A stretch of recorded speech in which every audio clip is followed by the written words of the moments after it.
كتاب جاتي تقول نامت أنت جتدي اتخنتي يوقعوا سبونسر اتنابر بعد جتد بكخانة تريت الدنوبات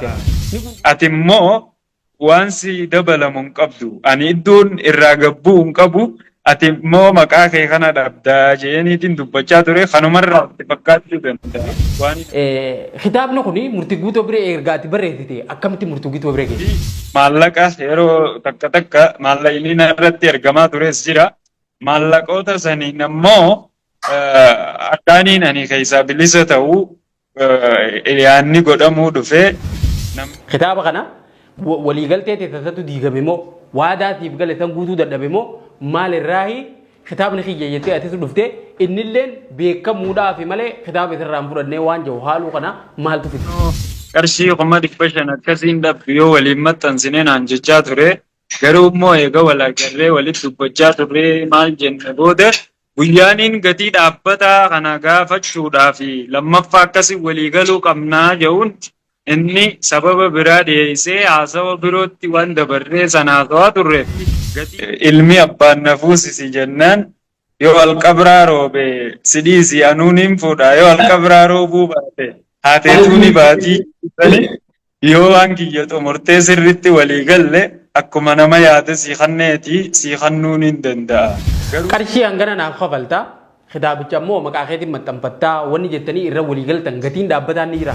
نموتا biratti beekamuun na fayyadu biratti hin beekamuu barbaada malee ani beekamtii akkanumatti wacaatiif jee kana nama godhuu miti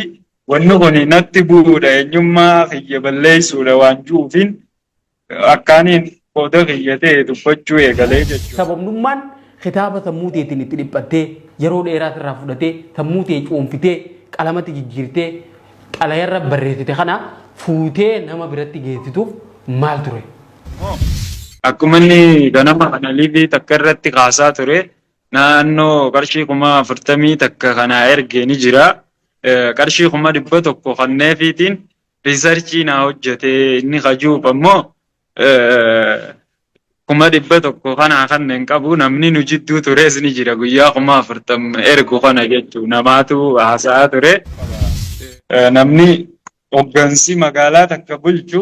fakkeenyaaf piroojeektii akkana akkasii daawwataniiru jaamee kitaaba irratti hin barreeffamu namni sun nama waan sanuu hojjete waan ta'eef hawaasni keenya ani waan nan beeyne qofaaf nama isarratti duulu akka nan seene isaas ammoo waanuma inni beekamaa ta'eef qofa waan sirrii godhaa akka jiru seene kana wanni iftoominatti ragaa wajjii waan qindaa'e irratti akka natumsanii fi yoo isa taatee sabbaan dhugaa isa tumsan dhugaa dhaga'uu yoo ta'e malee nama dhuunfaa dhaga'uun